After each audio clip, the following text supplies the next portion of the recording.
What's up, guys? Today I wanted to make a video about this whole sport specific thing and exactly what it is. So basically, those of you who have been around strength and conditioning long enough have probably heard the term sport specific, and many of you probably cringe when you hear it now. There is still merit to the phrase though, it has just been bastardized as of late. The term itself isn't at fault. It came around when Soviet Russian training manuals were translated, and in most cases incorrectly. And after that, the westernized quest to make everything more sport specific began. Basically what that came down to was, if your strength training didn't mimic the sport that you were doing and the movements in it, you were probably wasting your time, in theory. And to varying degrees, many people still believe in this. So my goal in this video is to approach this subject from a slightly different perspective than others have already offered on the matter. First of all, let me explain that the industry itself doesn't entirely agree with the things that I'm going to be saying. I've heard many famous coaches using the phrases that I'm going to use in this video, in my opinion, incorrectly. So basically, let's start with what people mean by sport specific, or rather what it's not.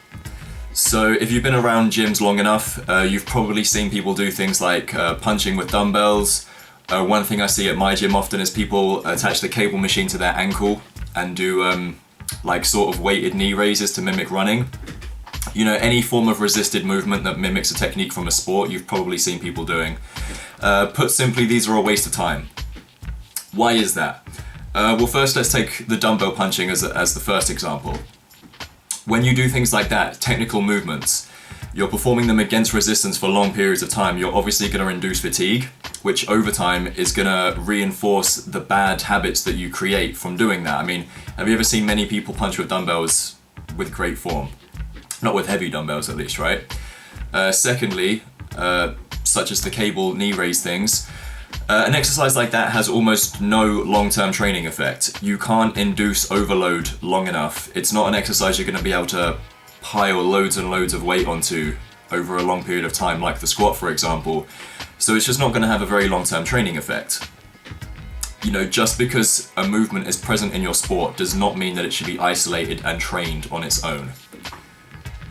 To quote Easy Strength, which is a book I've read by Dan, John and Pavel, Soviet sports science made it clear. Premature overspecialization delivers a quick increase in performance followed by stagnation. Extensive research and experimentation have demonstrated that athletic specialization must be supported by all-round preparation. So what does that mean? Well, GPP. For those of you that haven't heard of GPP before, it stands for General Physical Preparedness. Many would have you believe that GPP is just things like sled drags, barbell complexes, kettlebell swings, and general conditioning. This is incorrect. In fact, anything that is not mimicking or practicing your competition movements is basically GPP. So anyone who's not a powerlifter, the bench, squat, and deadlift is actually general physical preparedness, because those movements are what's contributing towards your general adaptation of strength, not towards your sport. It's not what you're doing in competition, right? Only powerlifters squat, deadlift, and bench in competition. That actually includes Olympic lifters as well, because while the squat and the deadlift are aiding their competition lifts, they're not specific to them. They make their clean, their jerks, their snatches better, but it's not what they're doing on the platform. So even for Olympic lifters, all these lifts are GPP. According to Professor Nikolai Ozolin, I have no idea if I said that right, the essence of GPP is to perform any physical work more or less successfully.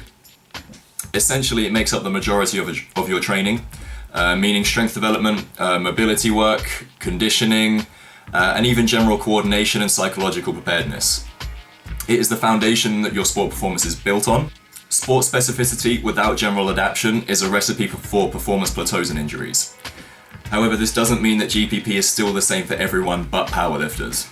There's still a lot of room for variance in what people actually need to be generally physically prepared. So, where does sport specificness fall into all of this? Well, there is still something called SPP. What that stands for is specific physical preparedness. And as the name implies, this is specific to your sport. It's what people incorrectly associate with sport-specific training. As you can hopefully understand by now, there's almost no need or benefit to strength training anything but fundamental movement patterns. Do different athletes and different sports require different focuses and goals? Yeah, absolutely. But they don't need exercises specific to their sport, really. People should stop trying to reinvent the wheel in that respect. SPP, or sport-specific training, is quite simply your sport training.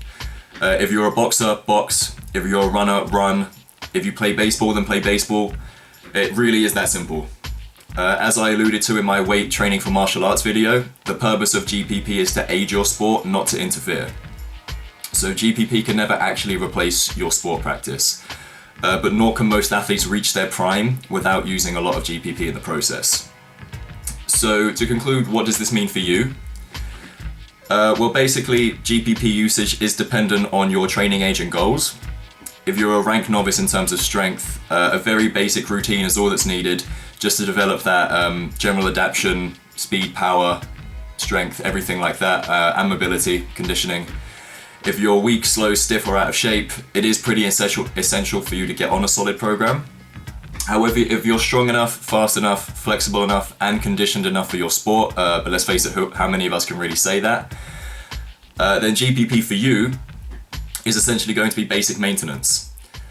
So you can continue to have those qualities, along with some potential prehab to make sure you don't get any injuries while you're doing more sport-specific training, so your skills are increasing while you maintain exactly the amount of general physical preparedness that you need. However, as an advanced athlete, more complicated program is going to be necessary to be able to accommodate for those goals. So, to conclude, SPP, or sport specificity, isn't really worth much thought. Train your sport as much as is beneficial. That phrase is very important. Train your sport as much as is beneficial. There's definitely a point of diminishing returns, or perhaps even getting worse as a result of training too often. Or train as much as is possible for you. If you can't even reach the point of the most beneficial amount of training, if you can't get to that, train as much as possible. And tailor your GPP to take advantage of your strengths.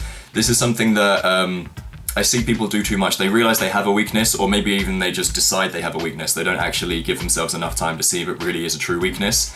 But they decide to just hammer that weaknesses and never take advantage of their strengths. You know, everyone out there has something that they're better at than other things, in which case take advantage of it.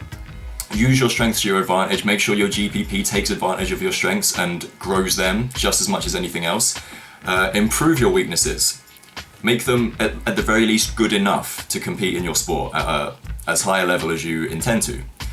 And most importantly as well, keep you injury free. That's what your GPP should be helping you with as much as anything else. So that's it for today, guys. If you have any questions about this, please leave me a comment down below. If you have any suggestions for videos and stuff like that, please send them my way as well. I'm always interested in helping you people out more. And that's it. Thanks for watching, guys. Please subscribe if you haven't already and like the video.